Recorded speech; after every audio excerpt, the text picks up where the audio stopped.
The crystal chandeliers sparkled overhead as I stood in the back of our company's grand ballroom, watching my father approach the podium. My heart pounded against my ribs, though I kept my expression carefully neutral. After 15 years of working my way up from the warehouse floor, surely today would be different. Surely they'd finally see me. Welcome everyone to Meditech's 30th anniversary celebration. My father's voice boomed through the speakers. Today marks not just 3 decades of innovation in medical device manufacturing, but a new chapter in our family's legacy. I shifted in my designer suit, the one I'd splurged on specifically for this occasion, and tried to ignore the knowing looks from our board members. They'd been whispering about this moment for weeks, ever since my sister Olivia had returned from her 2-year, finding herself trip around Europe with a sudden interest in the family business. As many of you know, my father continued, I've been considering the future of Meditech's leadership. This company was built on family values, on trust, on natural talent. He paused, his eyes scanning the crowd before deliberately skipping over me. And today, I'm thrilled to announce that talent has come home. My stomach dropped. No, this couldn't be happening. Please join me in welcoming Meditech's new CEO, my daughter Olivia Parker. The room erupted in applause as my 26-year-old sister practically bounced onto the stage, her perfectly styled hair catching the light. She hadn't spent a single day working in our company, hadn't attended a single board meeting, hadn't even finished her business degree before dropping out to discover herself in Bali. Meanwhile, I'd spent the last 15 years building our international division from the ground up, increasing our revenue by 300%, and establishing partnerships with the top hospitals in Asia. I'd worked 80-hour weeks, sacrificed my personal life, and earned an MBA with honors, all while being told I needed more experience before taking on leadership roles. Speech, speech, the crowd chanted, and Olivia giggled into the microphone. Oh gosh, I'm so honored, she gushed. When Daddy called me in Paris last month and said it was time for me to take my rightful place, I just knew it was destiny. I felt bile rise in my throat. Last month. She'd been appointed last month while I was in Singapore closing our biggest deal to date. A server appeared at my elbow, holding out a small card. Your new business cards, Miss Parker. I took the card with trembling fingers, already knowing what I'd find. Sure enough, beneath our company logo and my name was my new title. Administrative Support Staff. Don't worry, Sarah, my father's voice made me jump. I hadn't even noticed him approach. Olivia will need someone to handle the day-to-day details while she focuses on the big picture. You've always been good with paperwork. The dismissal in his tone made my blood boil. 15 years of dedication reduced to fetching coffee and filing reports for my younger sister, who couldn't tell a balance sheet from a birthday card. Congratulations, I managed to say, my voice steady despite the storm raging inside me. I'm sure Olivia will do great things for the company. My father's eyes narrowed slightly at my calm tone. He'd expected tears, pleading, maybe even a public scene. That's what Olivia would have done. But I wasn't Olivia. Just remember your place, he said quietly. Don't make this difficult. I smiled, thinking of the encrypted laptop in my home office and the countless nights I'd spent preparing for exactly this moment. I wouldn't dream of it. He nodded, apparently satisfied, and turned away to rejoin the celebration. He didn't notice me slipping my phone from my pocket, didn't see me send the pre-written text. Plan Phoenix is a go. Within seconds, my phone buzzed with responses from key contacts across Asia, hospital administrators, suppliers, research partners. All the relationships I carefully cultivated over the years. All the contracts that were technically signed with my personal consulting company rather than Meditech directly. Another buzz. This one from James Chen, my old mentor from business school, who now ran the largest venture capital firm in Singapore. Documents received. Board meeting tomorrow at 9 a.m. Everything's ready. I took one last look around the ballroom.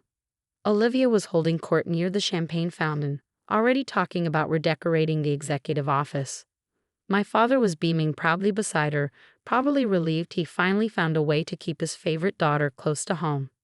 The board members were clustered in small groups, some looking concerned about the future of their investments, others too afraid of losing my father's favor to speak up. None of them had any idea what was coming. I'd spent the last 5 years building a parallel company in Asia, using my knowledge of the industry and my extensive network to create something revolutionary. While everyone at Meditech thought I was just managing our Asian partnerships, I was actually developing next-generation medical devices that would make our current product line obsolete. Every late night, every missed holiday, every condescending comment from my father about needing to prove myself. It had all been leading to this moment.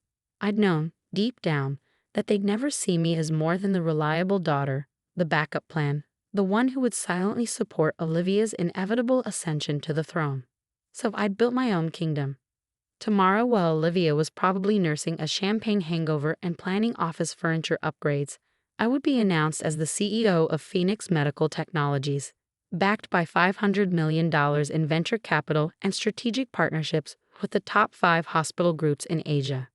My phone buzzed again.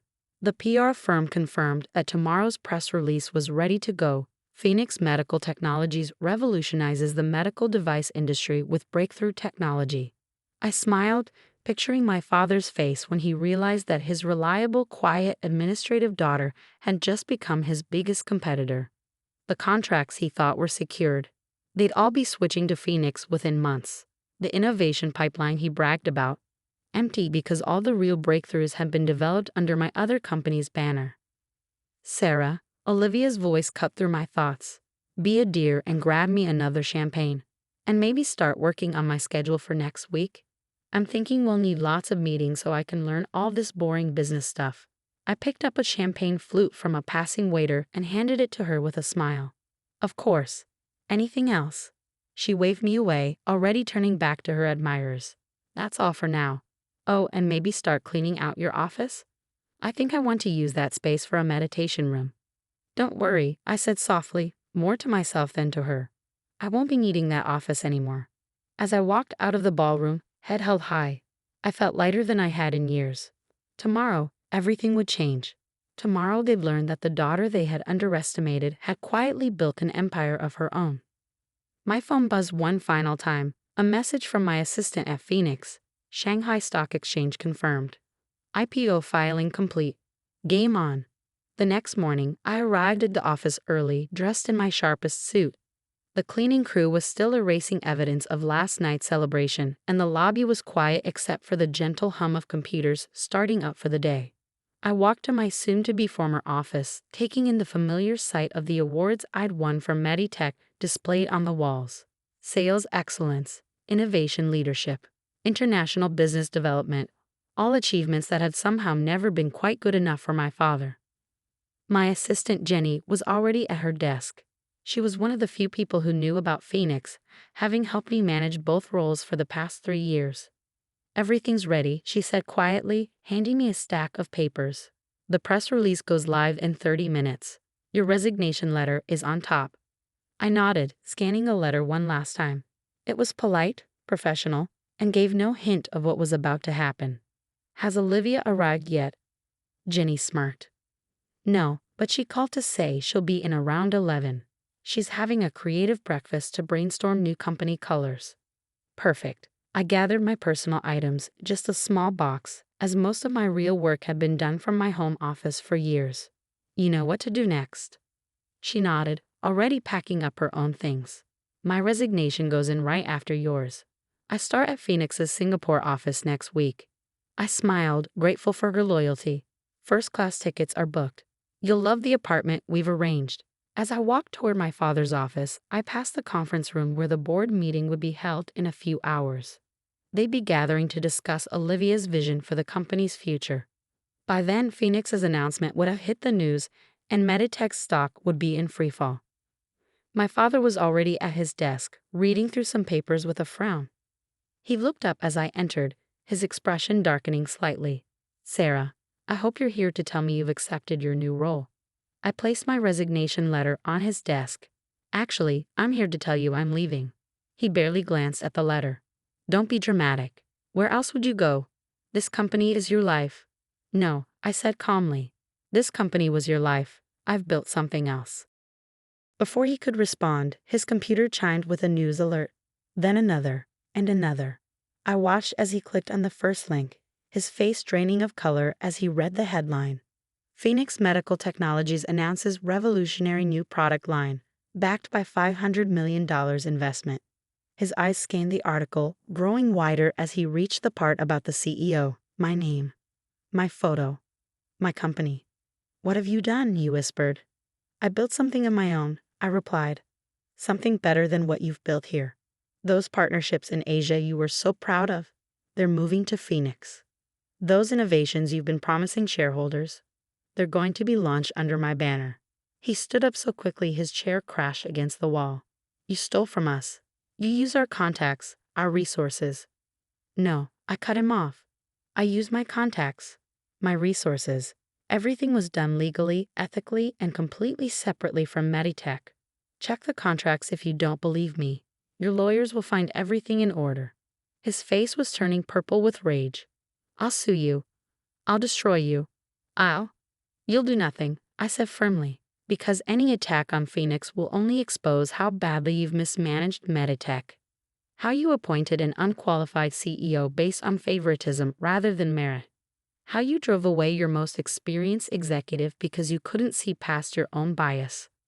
The truth of my words hit him like a physical blow. He sank back into his chair, suddenly looking older than his years. "Why?" he asked finally. "Why didn't you just tell me?" I laughed, but there was no humor in it. "Would you have listened? When have you ever really listened to me?" As if on cue, Olivia burst into the office, her face pale. "Daddy, have you seen the news? Everyone's calling about some company in Asia. They're saying our stock is crashing." I picked up my box of belongings and headed for the door. "Good luck with everything, Olivia. I'm sure you'll figure it out eventually." "Wait," my father called as I reached the doorway. "You can't just leave. We're family." I turned back one last time, meeting his eyes steadily. "You're right, we are family. And families are supposed to support each other, believe in each other, see each other's value. Let me know when you're ready to do that." Then I walked out, head held high, leaving behind the sound of Olivia's panicked questions and my father's heavy silence. Outside, a sleek black car was waiting to take me to the airport. My new board of directors was expecting me in Singapore, and I had an empire to run. 6 months after my departure from Meditech, I stood at the floor-to-ceiling windows of my Singapore office, watching the sunset paint the skyline in shades of gold and pink. The view still took my breath away, though not as much as the latest financial reports sitting on my desk. Phoenix Medical Technologies had exceeded even my most optimistic projections. Our innovative product line was revolutionizing patient care across Asia, and expansion into European markets was ahead of schedule. The company's valuation had tripled since our IPO, while Meditech's stock had plummeted by 60%. My assistant's voice came through the intercom. "Ms. Parker, your sister is trying to reach you again. That's the 5th call today." I sighed, running a hand through my hair. "Thank you, Jenny. Still no need to put her through." The calls had started about a month ago, growing increasingly frequent as Meditech's situation worsened. First, it was my father's lawyers with thinly veiled threats of litigation. Then came the board members, trying to gauge if a merger might be possible. Now it was Olivia, probably realizing that running a multinational corporation required more than just creative breakfasts and meditation rooms. My phone buzzed with a text from James Chen, my mentor and now chairman of Phoenix's board. "CNN interview went perfectly. You're trending on Twitter. #female founder, #business genius." I smiled, remembering how nervous I'd been about going public with my story. But James had been right. People were fascinated by the narrative of the underestimated daughter who'd quietly built her own empire. Business magazines couldn't get enough of the David versus Goliath angle. Though in this case, David had a Harvard MBA and 15 years of industry experience. Another buzz, this time an email from Meditech's largest hospital client in Japan. "Contract termination confirmed. Looking forward to continuing our relationship with Phoenix." I hadn't actively poached any of Meditech's clients. I didn't need to. They were coming to us on their own, drawn by our superior technology and more innovative approach. Each defection was another crack in my father's carefully constructed world, another reminder of his fatal mistake in underestimating me. "Miss Parker?" Jenny's voice again. "Your father is here." I froze. "Here? In Singapore?" "In the lobby. He's demanding to see you." For a moment, I considered having security escort him out. But that would just prove his point about me being emotional and unprofessional. "Send him up." I moved to my desk, deliberately arranging myself to project confidence and control. The office helped, sleek, modern, with views that made Meditech's headquarters look provincial in comparison. When my father walked in, he looked smaller somehow. The past 6 months had aged him, adding gray to his temples and lines around his eyes. His usual impeccable suit seemed slightly rumpled, as if he'd come straight from the airport. "Sarah," he said, his voice gruff. "Nice view." "Thank you. What brings you to Singapore?" He walked to the windows, staring out at the city below. "Our board meeting this morning, it didn't go well. Shareholders are demanding answers. The stock price," he trailed off, shaking his head. "I'm aware of Meditech's challenges," I said carefully, "but I'm not sure why you're here." He turned to face me, and for the first time in my life, I saw something like respect in his eyes. "I underestimated you. We all did. What you've built here," he gestured around the office. "It's remarkable."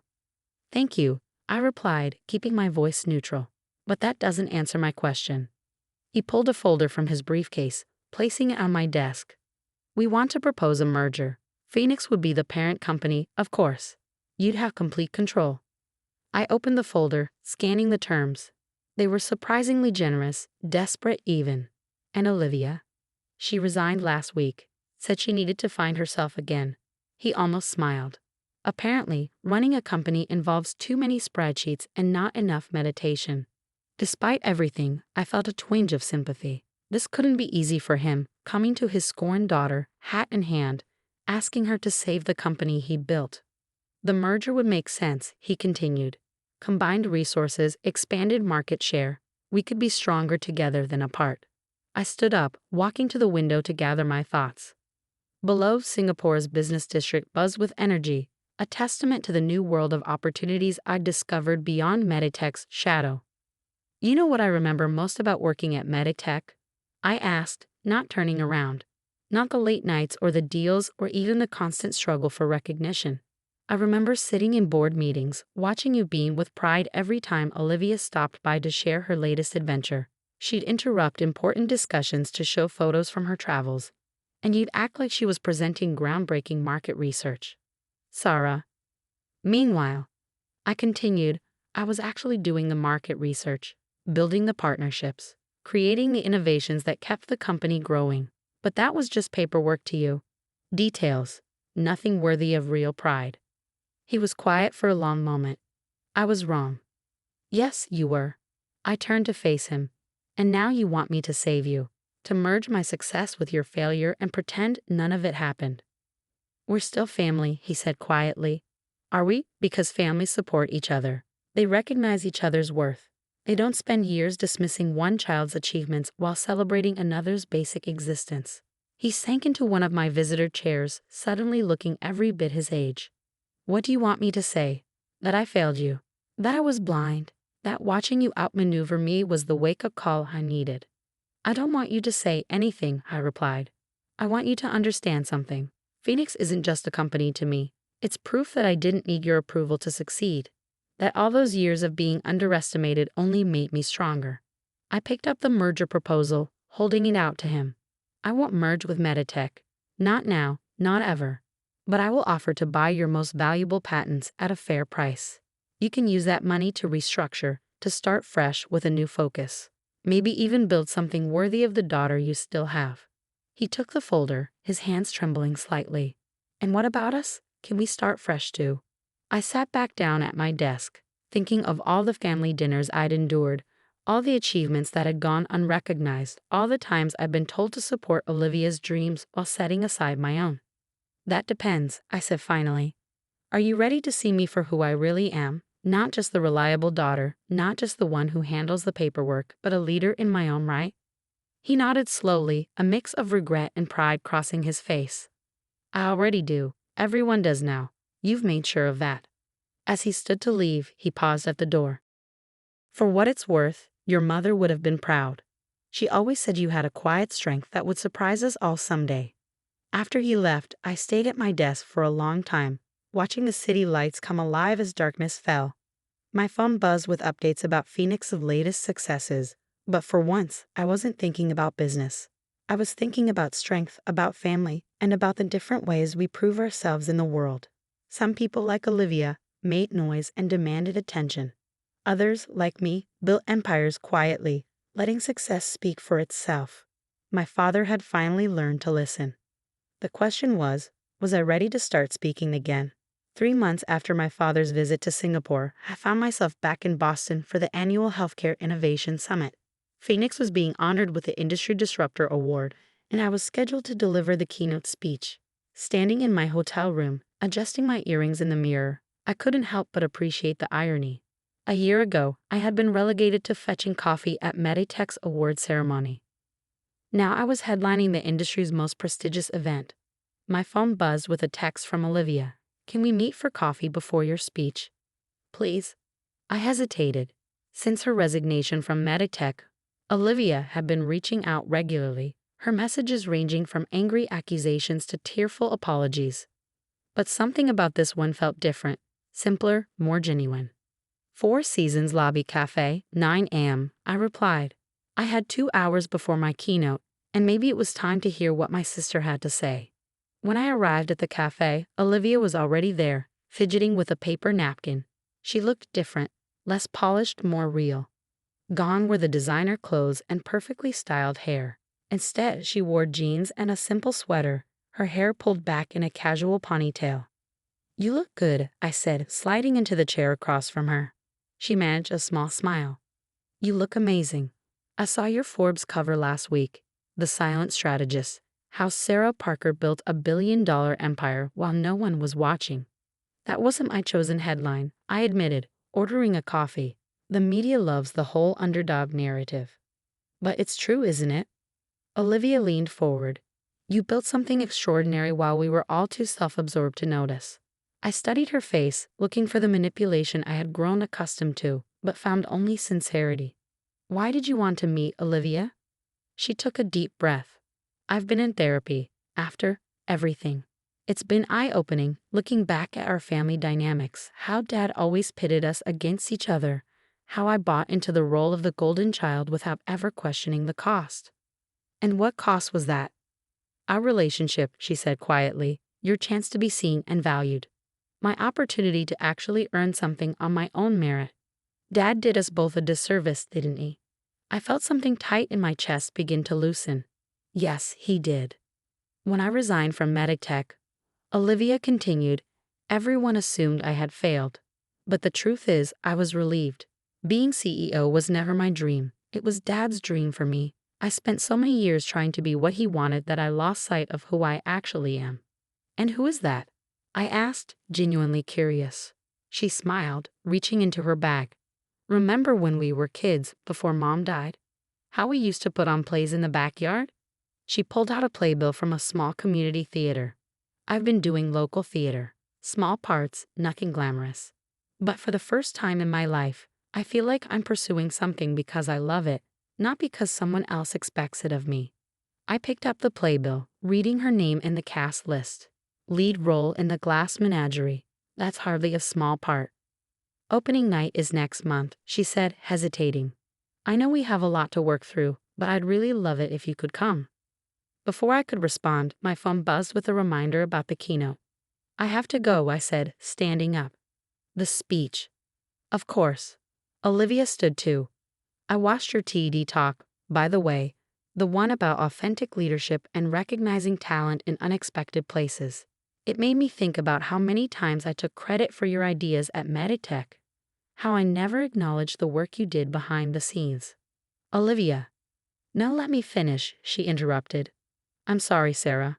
I'm sorry for every time I made you feel less than, for every achievement I stole, for every moment I played into Dad's favoritism instead of standing up for my sister." I felt tears threatening and blinked them back. I had a speech to give. I couldn't afford to get emotional now. "Thank you. That means a lot." "Break a leg with your speech," she said, then added with a small laugh. "That's theater talk. I'm learning all sorts of new things these days." As I walked toward the convention center, I thought about transformation, how success had changed me, how failure had changed Olivia, how we were both finally becoming who we were meant to be. The ballroom was packed when I took the stage, hundreds of industry leaders eager to hear from the woman who had disrupted the medical device market. My father was there too, sitting quietly in the back row. He had asked permission to attend, a small but significant acknowledgement of the new power dynamic between us. Good morning, I began, setting aside my prepared notes. Today, I want to talk about vision, not just the kind that lets us see what's in front of us, but the kind that lets us see what's possible, even when others don't. I caught Olivia's eye as she slipped into a seat near the middle. She gave me a subtle thumbs up, and I felt a smile tugging at my lips. We often think success is about being the loudest voice in the room, about demanding attention and recognition. But sometimes the most powerful moves are made in silence. Sometimes the greatest victories come from being underestimated. For the next hour, I shared my journey, not the sanitized version I usually gave to the media, but the real story of a daughter determined to prove her worth, of a sister learning to step out of the shadows, of a woman turning years of dismissal into fuel for success. The biggest lesson I've learned, I concluded, is that true leadership isn't about titles or corner offices. It's about knowing your worth, even when others don't. It's about building something meaningful, even if you have to do it quietly. And sometimes it's about being strong enough to open the door for reconciliation when success finally forces others to see you clearly. The applause was thunderous, but I barely heard it. I was watching my father and sister, sitting separately but wearing matching expressions of pride and regret. We had a long way to go, but maybe this was a start. After the speech, as I was gathering my things, I found a handwritten note on the podium. You were never the coffee runner. You were always the leader. We were just too blind to see it. Dad. I folded the note carefully and tucked it into my pocket next to Olivia's theater playbill. Perhaps it was time to start writing a new chapter in our family's story, one where success wasn't a competition, where redemption was possible, and where each of us could shine in our own way. That evening, before heading back to Singapore, I made 2 calls. The first was to my assistant, asking her to book a flight back to Boston next month for Olivia's opening night. The second was to my father, agreeing to his suggestion of a monthly family dinner, not to discuss business, but to slowly rebuild what we had broken. 1 year later, I stood in the wings of our old family estate's garden, watching the sunset paint the sky in brilliant oranges and pinks.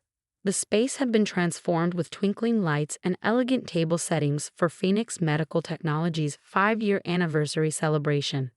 Ready for your speech? Olivia appeared beside me, looking radiant in her emerald evening gown. She'd just returned from a successful theater tour, where her performance had earned critical acclaim. The confidence she found on stage was different from her old artificial bravado. It was genuine, earned through dedication to her craft. Almost, I replied, adjusting my notes. How's Dad holding up? Nervous, she chuckled. He's been practicing his toast all week. Never seen him so worried about getting something right. The past year had brought changes none of us could have predicted. After Meditech's restructuring, our father had surprised everyone by enrolling in a master's program in biomedical engineering. If I'm going to serve on Phoenix's advisory board, he'd said, I want to actually understand the innovation, not just the business side. The string quartet began playing, signaling guests to take their seats. The garden filled with investors, partners, and employees from around the world, all gathered to celebrate Phoenix's journey from upstart to industry leader. Ladies and gentlemen, the MC announced, please welcome Phoenix Medical Technology's founder and CEO, Sarah Parker. As I walked to the podium, I caught sight of familiar faces in the crowd. James Chen, my mentor, sat with his wife and daughters. Jenny, now our Global Operations Director, had believed in Phoenix from the start. Even some former Meditech board members were present, those who had eventually apologized for their past dismissiveness. 5 years ago, I stood in a very different garden, watching my dreams of leading my family's company dissolve into nothing. That moment could have broken me. Instead, it became the foundation for something far greater than I could have imagined. I saw my father in the front row, nodding slightly. He aged differently in the past year, not from stress or bitterness, but from the humbling process of starting over, of learning to see both his daughters with new eyes. Phoenix's success isn't just measured in market share or innovation patents.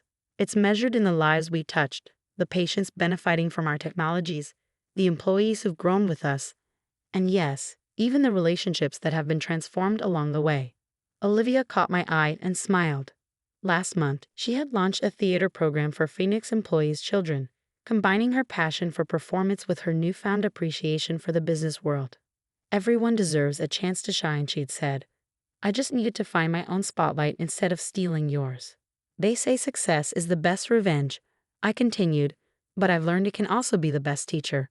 It can show us who we really are, who others really are, and most importantly, that it's never too late for change. I gestured to my father to join me at the podium. He stood, straightening his tie nervously before walking up.